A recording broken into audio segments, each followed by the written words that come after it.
جو لاہ ازمی اور اس کے بھائی کے درمیان وراثت کا تنازعہ ہے۔ جی میں نے سنا شیخ، اس کا بھائی آوارہ گرد ہے۔ قرآن کسی کی غیر ذمہ دار یا آوارہ گرد ہونے کے باوجود اسے ہرگز میراث کے حق سے محروم نہیں کرتا۔ تم یہ حصہ اصل مالک سے پوچھے بغیر تقسیم نہیں کر سکتے۔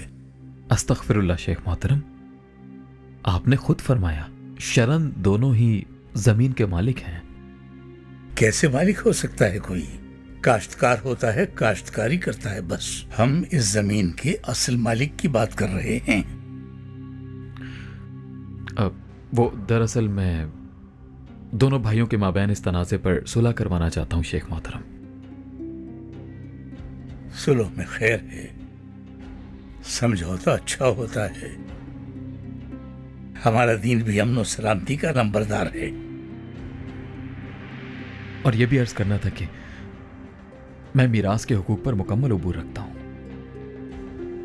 مکمل عبور کہا تم نے؟ جی شیخ محترم۔